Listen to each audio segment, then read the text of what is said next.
الحمدللہ رب العالمین والصلاة والسلام علی رسول اللہ وعلی آلہ وصحبہ اجمعین ومن تبعہم بإحسان الی یوم الدین۔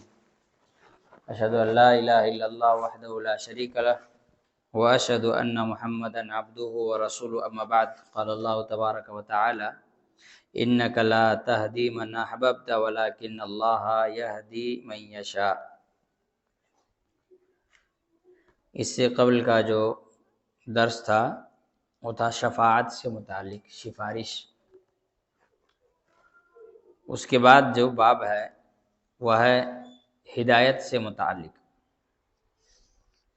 کہ اللہ رب العالمین تنے تنہا ہدایت کا مالک ہے۔ دنیا میں کسی انسان کی چاہت سے کسی انسان کو ہدایت نہیں مل سکتی۔ اب ہدایت لفظ جو ہے اس کے دو معنی ہیں، بلکہ یوں سمجھیں ہدایت دو طرح کی ہیں۔ اس کو منطق کے زبان میں کہا گیا ہے ارشاد الی الطریق اور ایصال الی المطلوب۔ ارشاد الی الطریق کا مطلب ہوتا ہے راستہ دکھانا، اور ایصال الی المطلوب کا مطلب منزل تک پہنچانا۔ جب بھی لفظ ہدایت کا استعمال کسی مخلوق کے لیے ہو، جیسے کسی نبی کے لیے ہو، کسی رسول کے لیے ہو، یا کسی اور انسان کے لیے، صحابہ محدثین کے لیے ہو، تو اس کا معنی ہوتا ہے ارشاد الی الطریق، راستہ دکھانا۔ اور جب ہدایت لفظ کا استعمال اللہ کے لیے ہو تو اس کا معنی ہوتا ہے راستے پر چلانا، منزل تک پہنچانا، جس کو ہم توفیق کہتے ہیں، عمل کی توفیق۔ چنانچہ کسی نیک کام کی توفیق یہ اللہ تعالیٰ کی جانب سے ہے۔ کسی کو اگر نعمت اسلام ملی ہے تو یہ اللہ کی جانب سے ہے۔ کسی انسان کو اللہ رب العالمین چاہے تو ہدایت دے، اور اللہ تعالیٰ چاہے تو اسے ہدایت نہ دے۔ من یہدہ اللہ فلا مضل لہ ومن یضللہ فلا ہادی لہ، کہ اللہ تعالیٰ جسے ہدایت دے اس کو کوئی گمراہ نہیں کر سکتا، اور اللہ تعالیٰ جسے گمراہ کر دے، ہدایت نہ دے، راستہ نہ دکھائے، اسے کوئی راہ نہیں دکھا سکتا۔ اس کی موٹی موٹی مثالیں ہم نبیوں کی زندگی میں دیکھتے ہیں۔ نوح علیہ السلام کا بیٹا، ابراہیم علیہ السلام کے والد، رسول اللہ صلی اللہ علیہ وسلم کے چچا ابو طالب، یہ وہ لوگ تھے جو نبیوں کے قریب ترین تھے۔ ان کی ضرور کوشش رہی ہوگی کہ یہ ہدایت پر آئیں۔ رسول اللہ صلی اللہ علیہ وسلم کی حالت یہ تھی کہ اللہ رب العالمین نے خود رسول اللہ صلی اللہ علیہ وسلم سے کہا کہ آپ جتنی محنت کرتے ہیں اتنی نہیں کرنا چاہیے، اب کم کیجیے۔ لعلک باخع نفسک علی آثارہم ان لم یؤمنوا بہذا الحدیث اسفا۔ اللہ تعالیٰ نے فرمایا کہ آپ جس طرح سے ٹینشن لے کے کام کر رہے ہیں، جتنا سیریس ہیں آپ، ایسا لگتا ہے کہ آپ ان لوگوں کے چکر میں خود کو برباد کر لیں گے، ہلاک کر لیں گے۔ اگر یہ لوگ اس قرآن پر ایمان نہ لائیں تو افسوس کرتے ہوئے، تو جس نبی کو اس دنیا کے انسان کی ہدایت کی اتنی فکر ہو، کیا ان کو اپنے چچا کی ہدایت کی فکر نہیں رہی ہوگی؟ ایک حدیث ہے کہ رسول اللہ صلی اللہ علیہ وسلم نے فرمایا کہ میری مثال تمہارے ساتھ ایسے ہے جیسے گڈھا ہے، اس میں آگ جل رہی ہے اور لوگ اس میں کودنے کے لیے تیار ہیں، اور ایک آدمی تمہیں کمر پکڑ کر کے پیچھے سے کھینچ رہا ہے۔ تم جہنم میں کودنا چاہتے ہو اور میں تمہیں کمر پکڑ کر کے پیچھے کیا کر رہا ہوں؟ کھینچ رہا ہوں، تمہیں بچانے کی کوشش کر رہا ہوں۔ اتنی کوشش جس نبی نے کی، ان کے چچا کا کیا ہوگا؟ تو کہنے کا مطلب یہ ہے کہ ہدایت یعنی نیکی کی توفیق یہ اللہ کی جانب سے ہے۔ اگر ہم اس کو مان لیں تو دو بات آئے گی۔ ایک، کسی انسان کے دین کو اپنانے کی وجہ سے اسے اللہ کا شکر ادا کرنا ہوگا کہ یہ مجھے اللہ کی توفیق سے ملی ہے، اللہ کی جانب سے ملی ہے۔ دوسری چیز یہ ہوگی کہ اگر کسی انسان کو ہدایت نصیب نہ ہو تو داعی کو، مبلغ کو برا بھلا نہیں کہا جائے گا، کیا بڑا کام چور ہے، اس کے ذریعے کوئی کام نہیں ہوا۔ ایسا ہوتا تو اس حدیث کا کیا معنی ہے جس میں کچھ نبی ایسے بھی جائیں گے جن کے ساتھ کوئی نہیں ہوگا، وہ نبی لیس معہ احد، جو اکیلے چلیں گے قیامت کے دن، جس کے فالوورز نہیں ہوں گے، سبسکرائبرز نہیں ہوں گے، ہے نا؟ مرزا نے کہا نا، انجینئر مرزا نے، میرے سبسکرائبر دیکھو تمہاری دیکھو، تو سبسکرائبر زیادہ ہونا اگر حق پر ہونے کی دلیل ہے تو ہمارے پردھان منتری حق پر ہیں، ہے نا؟ بہت سبسکرائبر ہے بھائی ان کے، تو چاہے ٹویٹر میں فالوورس ہوں یا یوٹیوب میں سبسکرائبرس ہوں، انہوں نے تب کہہ دیا کہ فالو کر لیں، سبسکرائب کر لیں تو اور بڑھ جائے گا۔ ہدایت اللہ رب العالمین دینے والا ہے، تو اب بزرگوں کی کہانیاں ختم ہو جائیں گی کہ فلاں بزرگ سلام پھیرے تو ادھر 10 لاکھ لوگ مسلمان ہو گئے، ادھر سلام پھیرے تو ادھر 10 لاکھ لوگ مسلمان ہو گئے، ہے نا قصہ خواجہ اجمری کا؟ تو نماز پڑھے، نماز پڑھ کر کے ادھر دائیں جانب سلام پھیرے تو ادھر اتنے سارے لوگ مسلمان ہو گئے، ادھر سلام پھیرے تو اتنے سارے لوگ مسلمان ہو گئے۔ کہتے ہیں کہ بابا فرید الدین گنج شکر کو جو دیکھتا تھا مسلمان ہو جاتا تھا، ان کو پر کورٹ میں کیس ہو گیا کہ ان کو جو بھی دیکھتا ہے مسلمان ہو جاتا ہے۔ جب وہ کٹگھرے میں کھڑے ہوئے تو جج نے کلمہ پڑھ لیا، ہے نا؟ سب کہانی ہے، قصے ہیں۔ تو جب یہ مان لیا جائے گا کہ ہدایت اللہ رب العالمین دینے والا ہے تو یہ سارے قصے کہانیاں فضائل اعمال سے نکل کر کہیں اور چلے جائیں گے، ہے نا؟ تو اللہ رب العالمین نے کیا کہا، پہلے دیکھیں، یہاں ایک حدیث ہے، وفی صحیح عن ابن المسیب عن ابی، سعید ابن مسیب اپنے والد سے بیان کرتے ہیں، جو صحیح روایت ہے، کہ لما حضرت ابا طالب الوفات، جب ابو طالب کے وفات کا وقت ہوا، جاءہ رسول اللہ صلی اللہ علیہ وسلم، اللہ کے رسول صلی اللہ علیہ وسلم اس کے پاس آئے، وعندہ عبداللہ ابن ابی امیہ و ابو جہل، کہ اس کے پاس عبداللہ ابن ابو امیہ اور ابو جہل موجود تھے، اس کے پاس رسول اللہ علیہ وسلم کے چچا ابو طالب کے پاس۔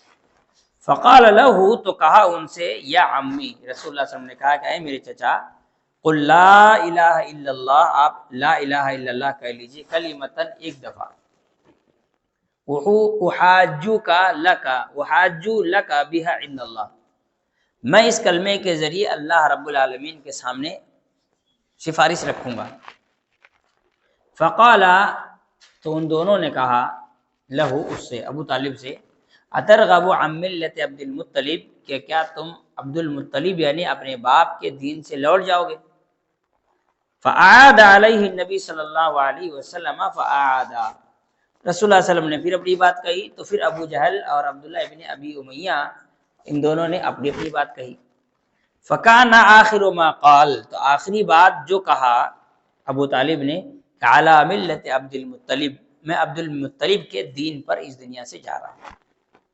وَأَبَى أَن يَقُولَ لَا إِلَهَ إِلَّا اللَّهُ، اور اس نے لا الہ الا اللہ کہنے سے انکار کر دیا۔ فقال النبی صلی اللہ علیہ وسلم، تو نبی صلی اللہ علیہ وسلم نے فرمایا کہ لَأَسْتَغْفِرَنَّ لَكَ مَا لَمْ عَنْهُ عَنْكَ، کہ میں اللہ رب العالمین سے آپ کے لیے اس سلسلے میں استغفار کروں گا۔ فَأَنزَلَ اللَّهُ عَزَّ وَجَلَّ، تو اللہ رب العالمین نے یہ آیت نازل کی، مَا كَانَ لِلنَّبِيِّ وَالَّذِينَ آمَنُوا أَن يَسْتَغْفِرُوا لِلْمُشْرِكِينَ وَلَوْ كَانَ أُولِي قُرْبَىٰ، کہ کسی نبی کو یہ اجازت نہیں ہے کہ وہ مشرک کے لیے توبہ و استغفار کرے اگرچہ کہ اس کا بہت ہی قریبی کیوں نہ ہو۔ وَأَنزَلَ اللَّهُ فِي أَبِي طالب، اور ابو طالب کے بارے میں اللہ نے آیت نازل کی کہ إِنَّكَ لَا تَهْدِي مَنْ أَحْبَبْتَ، اے میرے نبی آپ جسے چاہے ہدایت نہیں دے سکتے، وَلَكِنَّ اللَّهَ يَهْدِي مَن يَشَاءُ، لیکن اللہ تعالیٰ جسے چاہے ہدایت دیتا ہے، وَهُوَ أَعْلَمُ بِالْمُهْتَدِينَ، اور وہ ہدایت کے لائق لوگوں کو اچھی طرح سے جانتا ہے۔ اس حدیث کو ہم پڑھتے ہیں تو اس میں کئی چیزیں ہیں۔ پہلی چیز ہدایت، اگر نبی کے چاہنے سے کسی کو ہدایت مل جاتی تو ابو طالب کو ہدایت ملتی، لیکن نبی کے چاہنے کے باوجود ہدایت نصیب نہیں ہوئی۔ ایک دوسری دلیل اس ضمن میں حضرت عمر رضی اللہ تعالی عنہ کا اسلام ہے۔ عمر ابن خطاب رضی اللہ تعالی عنہ کے بارے میں رسول اللہ صلی اللہ علیہ وسلم نے دعا کی کہ اللہ تو عمر ابن الخطاب یا عمرو ابن ہشام دو میں سے جو تجھے پسند ہو تو اسے اسلام کی توفیق دے، اور تو اس کو کیا کر، اسلام کو مضبوط کر۔ اللہ کے رسول صلی اللہ علیہ وسلم کی دعا قبول ہوئی، اور اللہ کے رسول صلی اللہ علیہ وسلم کی دعا کے برکت سے اللہ رب العالمین نے عمر بن الخطاب رضی اللہ تعالی عنہ کو ہدایت نصیب کی۔ کہنے کا مطلب یہ ہے کہ رسول اللہ صلی اللہ علیہ وسلم کے چاہنے سے اگر ہدایت ملتی تو رسول اللہ صلی اللہ علیہ وسلم کو الگ سے دعا کرنے کی ضرورت نہیں پیش آتی۔ رسول اللہ صلی اللہ علیہ وسلم نے دعا کی، اس کا مطلب یہ ہے کہ رسول اللہ صلی اللہ علیہ وسلم بذات خود ہدایت دینے پر قادر نہیں تھے۔ دوسری بات، اللہ تعالیٰ نے کسی انسان کو، اب کاہے سب کو ڈسٹرب کر رہے ہیں، درس ختم ہو جائے اس کا لوگوں سے راستہ پوچھ لیجئے گا۔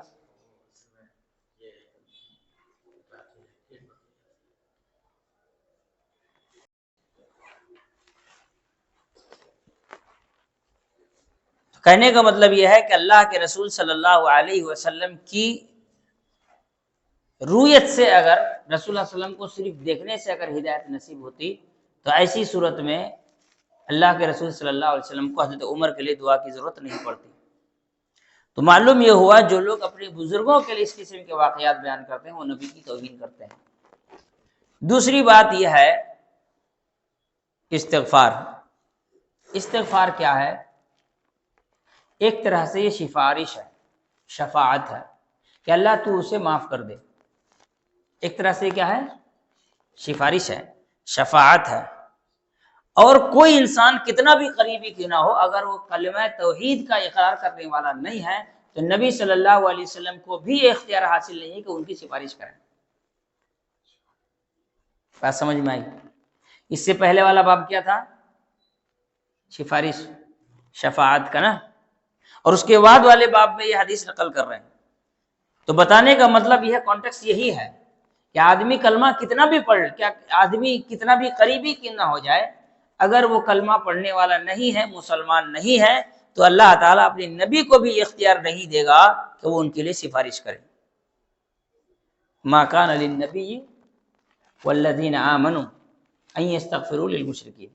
استغفار، اللہ تو فلاں کو بخش دے، اللہ تو ان پر رحم کر، یہ سفارش ہی ہے، یہ ایک طرح سے سفارش کی قسم ہے۔ قیامت کے دن بھی آدمی یہی کہے گا کہ اللہ تو اسے معاف کر دے۔ جب انسان کو اس دنیا میں رہتے ہوئے، جب انسان بہت کچھ کرنے کی طاقت و اختیار رکھتا ہے، ایک مسلمان کو، ایک نبی کو یہ اجازت نہیں ہے کہ وہ اپنے قریبی چچا ابراہیم علیہ السلام اپنے والد کے لیے اور اللہ کے رسول صلی اللہ علیہ وسلم اپنے چچا کے لیے استغفار نہیں کر سکے، دعا نہیں کر سکے۔ نوح علیہ السلام اپنے بیٹے کے لیے دعا نہیں کر سکے، اللہ سے سفارش نہیں کر سکے، کیونکہ وہ کلمہ توحید پر قائم نہیں تھے۔ تو یہ صبح شام شرک کرنے والے کیسے قیامت کے دن نبی یا دوسرے کسی بھی ایسے انسان کے سفارش کے مستحق ہو سکتے ہیں جنہیں اللہ تعالیٰ سفارش کرنے کا اختیار دے گا؟ اسی لیے اس چیپٹر میں کوئی باب نہیں لکھا گیا، بلکہ باب یہ رکھا گیا کہ باب قول اللہ تعالیٰ، اللہ تعالیٰ نے فرمایا کہ ہدایت اللہ کے ہاتھ میں ہے۔ بعض علماء نے کہا کہ جس باب میں محمد بن عبد الوہاب رحمۃ اللہ علیہ باب نہیں قائم کرتے، کوئی سبجیکٹ یا کوئی ہیڈنگ نہیں لکھتے ہیں، اس کا مطلب یہ ہے کہ پہلے والے کا یہ پارٹ 2 ہے۔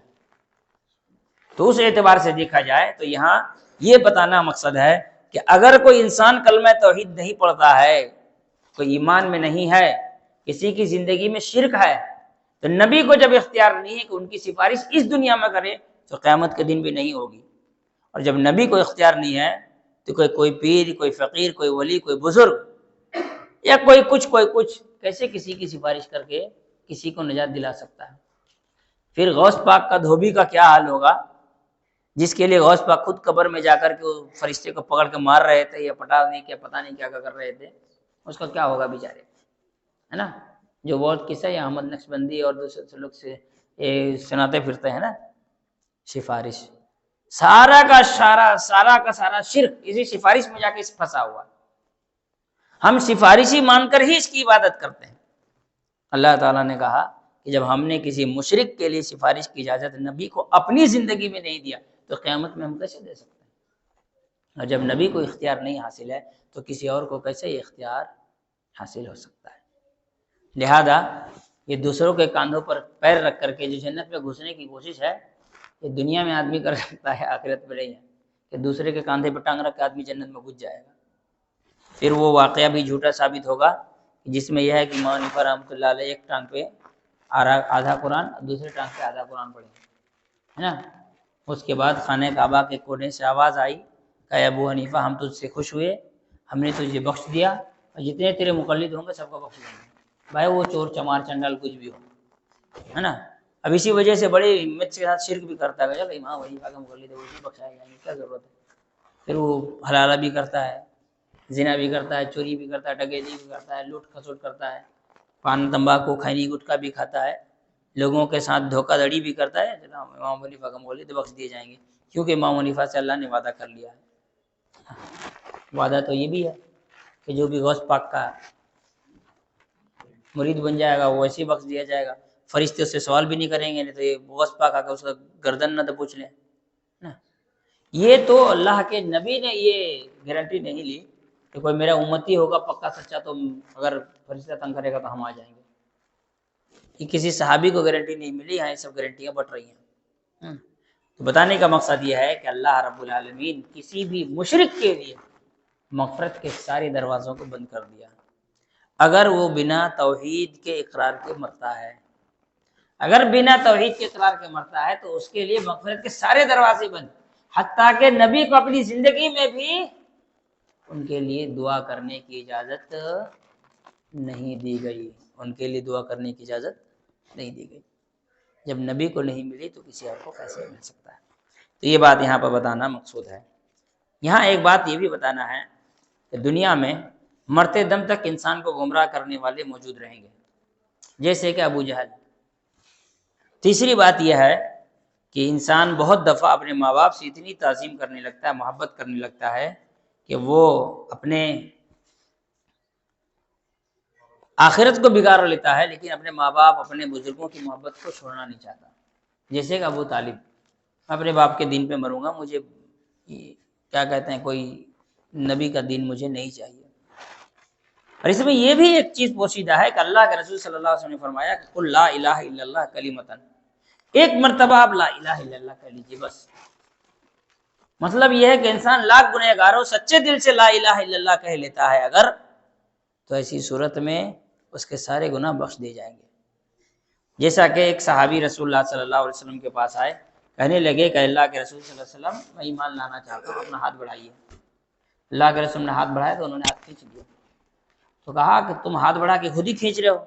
کہا مجھے گارنٹی چاہیے، بنا گارنٹی کے ہم ہاتھ مسلمان نہیں ہوں گے۔ کہا کیا گارنٹی؟ کہا میرے پچھلے گناہوں کے معافی کی گارنٹی چاہیے۔ اللہ کے رسول صلی اللہ علیہ وسلم نے فرمایا کہ جب انسان اسلام قبول کرتا ہے تو اس کے پچھلے سارے گناہ معاف کر دیے تھے۔ الاسلام یہدم ما کان قبلہ، اسلام قبول کرنے سے پہلے کے سارے گناہ بخش دیے جاتے ہیں۔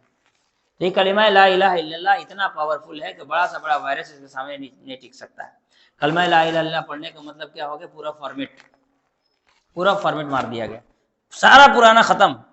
اس کا مطلب یہ بھی ہوا کہ کلمہ لا الہ الا اللہ پڑھنے کے بعد پرانی جراثیم بچنی نہیں چاہیے۔ اگر پرانا جراثیم بچا ہوا تو اس کا مطلب کلمہ لا الہ الا اللہ ایکسیپٹ نہیں ہوا ہے نا، انسٹال نہیں ہوا صحیح سے۔ ہاں انسٹال ہوگا تو سارا کا سارا وائرس کاٹ دے گا، اس کا مطلب یہ انسٹال ہی نہیں ہوا صحیح سے کلمہ لا الہ الا اللہ، تبھی تو سارے گناہ اس کے یا گناہوں کے کچھ ذرات، کچھ آفتیں رہ گئی ہیں۔ اور یہ بھی یاد رکھنا چاہیے کہ جب کوئی سافٹ ویئر صحیح سے کام نہ کرے تو ہینگ کرتا ہے، تو وہ کیا کرتا ہے؟ ہینگ کرتا ہے۔ تو آدمی لا الہ الا اللہ پڑھنے کے بعد یہ بیچارہ نماز پڑھ رہا ہے سنت ہے۔ ہاں، تو بتانے کا مقصد یہ ہے کہ کوئی آدمی اگر لا الہ الا اللہ پڑھتا ہے اس کے باوجود وہ شرکیات میں اور کفریات میں مبتلا ہے، تو اس کا مطلب یہ ہے کہ لا الہ الا اللہ صحیح معنوں میں اپنایا نہیں ہے، اور یہ اس کے لیے وبال جان ہوگا، یہ اس کے لیے کیا ہوگا؟ آسانی نہیں، وبال جان ہوگا۔ اللہ تعالیٰ سے دعا ہے اللہ تعالیٰ ہم تمام کو سمجھ کی توفیق عطا فرمائے۔